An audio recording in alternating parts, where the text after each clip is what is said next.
Greetings and welcome to Smartwatch Ticks. We're a YouTube channel on the web at smartwatchticks.com.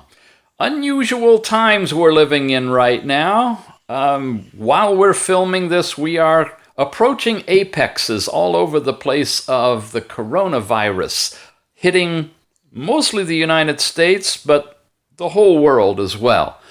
And sometimes you feel helpless when this is going on, but there is a way. Each and every one of us may be able to help. I'm going to bring in an article, which I also have a direct link to in the show notes under this video, from Mike Feibus, published in USA Today on usatoday.com, entitled, "Could Wearables like Apple Watch, Fitbit fitness trackers help detect coronavirus?" That's the title of our video here too. Hey guys, I'll give you the synopsis of this, and I'll let you read it on your own. In essence, the article is saying, we're grasping at straws trying to figure this darn virus thing out. What are some indicators that can show us that somebody is asymptomatic and may be spreading the virus as we all try to hunker down and isolate ourselves? What are some of the ways that you can see it developing, and what are some of the interventions that we can do to try and help people get through it as we rapidly try to figure out a way to prevent it in the first place? Well, big data might be able to help, and that's what this is all about. If you've got a fitness tracker, you might be able to participate, along with me and several others, in a tracking program that will give information ahead of time before we get sick.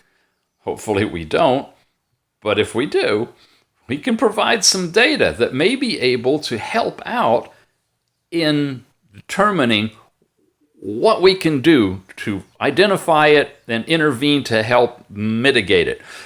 What I got here is the information that you saw basically in this document. It's talking about setting up a program to be able to assess your bio readings, in particular like your heart rate, that are normally available in Apple Watches and Fitbit watches. And of course, on this channel, we talk about a lot of other things, including this amazing Aura ring right here. And this smartwatch here, fitness watch, the Huawei Magic Watch 2. And these are the two devices that I have linked in these apps to detect my information on a daily basis and feed it into a program that will allow researchers to study my basic numbers over time. And if I end up getting the virus, which I hope I don't, and I get sick, I'll be able to drop into this app called My Data Helps, and it's a daily interface tracking of my health over time as reported through Google Fit connected to the app, and things like this watch and this ring connected to Google Fit, so that all the data is feeding into it 24/7. And if I hit the I'm feeling sick, it raises a red flag so they can start checking the data before I felt sick to see if there's any information there that can help in guiding us through this pandemic. I've got here a whole bunch of legal documents. Toward the end, I'm going to page through this so you can see what's involved if you want to participate without having to go through and set up an account and do all that stuff. You'll know where it's coming from to begin with. I have here a screen showing you the Huawei Health and the Aura band information. This is the typical apps that track this stuff, and they're done on a daily basis, and they feed to Google Fit, like I said, and Google Fit feeds over to here, but this is the main app. So I just want to run through quickly what this looks like. Again, it's voluntary, you don't get paid, but the gratification is you may individually be helping a broader perspective of how this virus affects all of us. So it opens up in Home. You've basically got your calendar here with each of the different days, resting heart rate. There's really nothing to see until you start reporting you're sick, and then all that stuff starts funneling into the organization that's tracking it. You can set up a Fitbit device if you have one. because this is really tied to Apple and Fitbit, it looks like, and in particular Fitbit. But again, it's going to work with any device that will connect to Google Fit, because you can connect that as well. I don't have a Fitbit to do. If you do, you could do that one. If you have anything else, including, guys, if you have an Android smartwatch, you can install the Google Fit app on the Android smartwatch. Connect it through the system, let it monitor you, and again, connect Google Fit directly to the app. When you go to My Data, here it's going to show you, and I just started it, your step count for the day and some of the other kind of stuff in the background. You can add different providers, because a lot of this is set up to actually work with the medical providers, or your Fitbit tracking information is submitted in here. And then there's a tab on resources, which, you know, guys, download this app in the first place and just read the coronavirus myths, for example, or go into each of these things for frequently asked questions if you want to learn more about the coronavirus in general from valid, trusted sources. Okay, and what's the app called? My Data Helps. It's in the Google Play Store.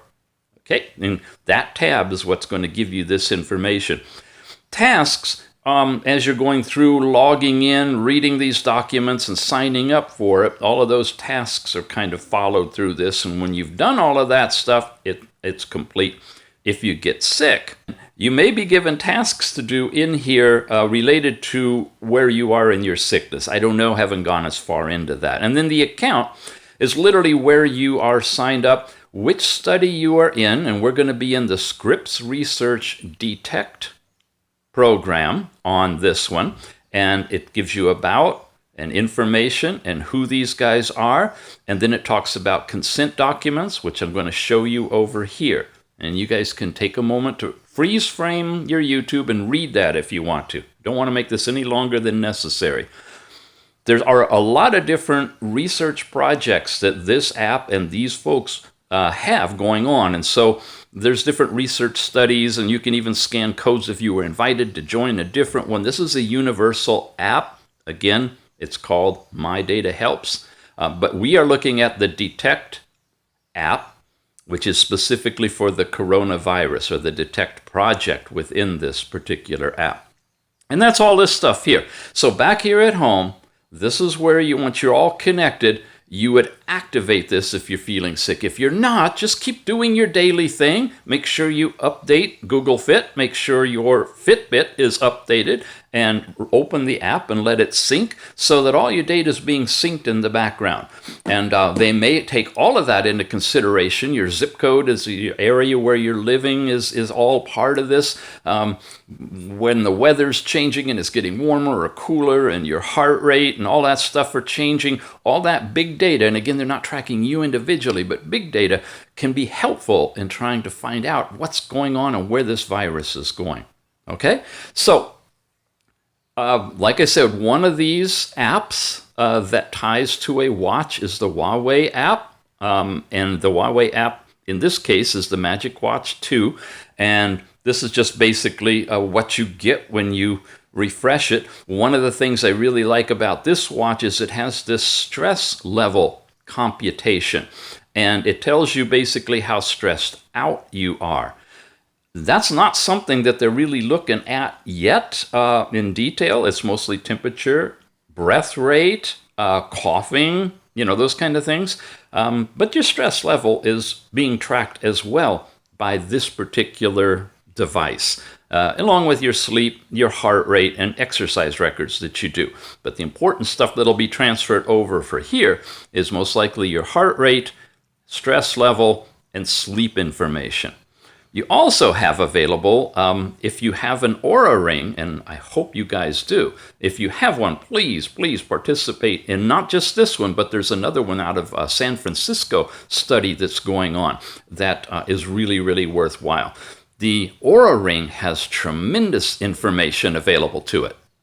For example, here's the Oura app. You get an overall readiness score that I know you've seen. You have sleep information, not just your rise and sleep and rise time, but all the different states that you were in. You have, within readiness, all kinds of different information, including your body temperature. And they're going to use that, your deviation from your normalized body temperature, as you start feeling sick, to give a gauge on what kind of predictive information can they get from that. Your resting heart rate, your predictive body temperature, and your respiration rate are really key factors, and those are generated by the Oura Ring. And they're so serious about this that in San Francisco, they're giving these Oura Rings. These are like $300, right? They're giving these to the health workers, loaning them basically for the duration of the project so they can monitor them, and as any of them start to exhibit symptoms and need to go into quarantine, they'll have all kinds of track record data. They're also making that same study available globally to anybody that has an Oura Ring, so definitely want to check that out as well. Okay, so the last thing I want to show you, Google Fit. This is where all the data feeds into from the devices, right? And here you have basically your step count and whatnot that I'm accumulating from here, or your Android smartwatch, or any smartwatch that you've got that's going to do the step count. I don't get step count from my Ring. So you got that feeding in here, and that'll be tracked over time. You've got your sleep record. In this case, this is coming in from the Oura Ring, and heart rate are being provided directly from the Ring into the app. And all that then, again, gets cascaded through ultimately to this particular app, which is where the group tracking is going to happen to try to assess what's going on with the virus in different parts of the world. Folks, this could be so important as to help those in charge determine which hotspots are coming up and where they should send ventilators to. Yeah, your little smartwatch feeding information in your area may help in the overall administration of saving lives. It's that critical. So here's how it works. Here's the documentation. That's it for the presentation. If you're still interested in thinking about participating or want to learn more about how this works, stick with me. Otherwise, thanks for being here. Be sure to subscribe if you haven't. We've got lots of information. New smartwatches are on the way in. They are. China is shipping again. So I got some great reviews coming up for you of new devices. In the meantime, thanks for doing your part, allowing me to do my part, and I hope we can all come together and move through this and move on for a bright future. Here we go. When you get into the app, the first thing it's going to do, and these are screenshots, is to read through this. I just want to read the first paragraph because it explains pretty much what's going on. Care Evolution web portals and smartphone applications like My Data Helps and this other one enable consumers and patients to participate in research studies and quality improvement programs. The project, or projects as they're called, are organized by healthcare researchers and providers, and those are called the investigators. Again, this is a legal document, to improve our understanding of how diseases progress, what interventions work, and how each of us may respond differently to the same interventions, so we may learn how to improve our collective health and well-being through data. Okay? That's what it's all about. So, as you freeze frame this and read it, these are each of the pages of what you have to do to register, what kind of information they're going to collect. Again, it's intended to be aggregate information, not specific for you. However, there is a potential that your individual health data participating in this thing could be identified separately, but it's intended to be aggregated. So it's giving you all the info on that. Then it's talking about Google Fit, which is Google's app that they're using as the platform to pull your data in. And then there's the individual wearables from Withings and Omron and Fitbit and so forth, and the documentation that covers all of those as well. The usage information, push notifications. Oh, I'm going too fast for you. I'm sorry. Okay, there you go. Here we go. About push. How secure is your data? That's what a lot of us are concerned about. Okay. Few pages on that. Again, this is mostly background. I don't want to go too deep into it, how they're going to use this data and how they may share this data. And again, you're not identified individually. All of that is stripped out. But your heart rate, your body temperature, those kind of things are what they're looking for. And not just you individually, but collectively, as well as a bell curve about this, how similar is everybody and how different are we all? And that may make a difference as well. So we go on and on with liabilities, as is, as availables. And again, all this is going to be available when you download and set up an account in the app. And here's more information. So when you register, which is what I've done, you can participate in research and search for the research study, or if they give you a code to scan, you can use it. We already know which one we're going to be using. It's the Detect one. Here's some of the other ones. We are going to be in Detect, and here's about and how you join. Once you join, you learn a bit about Scripps research, and then when you get in, you're welcomed to the study. This is where now you won't see this unless you're kind of joining. So I'm giving you advanced look so you'll know ahead of time whether you want to participate or not. And these are the screenshots as you become a member of it that you go through. And then you have to do a consent form with digital signature, actually. So you go through answering all of this information or reading about it, and digital engagement and tracking for early control and treatment. Here's information again of who these people are and how to contact them. And why is the research being done? This is going to give you background information. How long will you be in the study? What will happen to you? Okay. They're just basically going to ask you to answer questions about your current health, travel, medical history at the beginning of the study, and so forth. You can skip questions if you want to. And again, then all of it is going to be turned over to your biometric measuring device to provide information about you on a regular basis that will help the study. What are the benefits of participating? Are you going to be paid? No. Does it cost you anything? No. What if you don't want to participate? Treatments, all kinds of stuff. Again, some of these studies have to do with different medical conditions and treatments that may be exploratory. This does not. This is just simply creating databases of readings from individuals like you scattered all around the world. Data sharing. Here's the different ones: Fitbit, Apple Health, Google Fit, Aura, My Data Helps, and Garmin. So any of the watches that you have that are in these categories should be compatible for participation. Future research. What if you get hurt? I mean, they got to cover everything, right? Will the doctor sponsor benefit from the study? And then you do an agree to participate form. You fill in your information. The next screen, you sign it.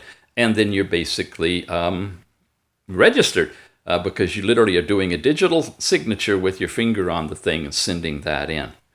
And that then allows you to drop into this app and participate. And really, it's going to count significantly if you hit that I'm feeling sick button, if by chance you're starting to exhibit some of the symptoms. And what are those? They're changing. Go to the CDC, find out, hit the resources button here. Here's what I've heard, and I think this is valid, but check it for sure. We all know you get a temperature. We all know you get a dry cough. We all know that it really gives you shortness in breath, so much so that you may need to be put on a ventilator. There is some story out that there may be a condition where you lose your sense of smell and taste, not just a little bit, but like they're gone. That hasn't been confirmed yet that I know of, but it's something to check. If you feel like you're getting a fever or getting a little tired and you've lost your sense of taste or smell, quarantine yourself right away, because you may be in the early stages. That's just a suggestion. Again, For guidance, follow the CDC and the World Health Organization and your country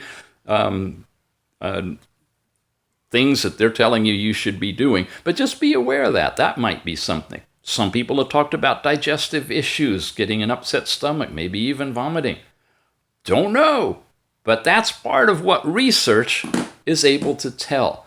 So highly encourage you guys, if you want to have something you can do to participate in the world dealing with this pandemic, you may have it on your finger, you may have it on your arm, and you may be able to tie into a research study that your information would be critically valuable. All right? Thanks for watching, guys. We'll see you again soon, and stay positive, gang. We're going to get through this together. We really are.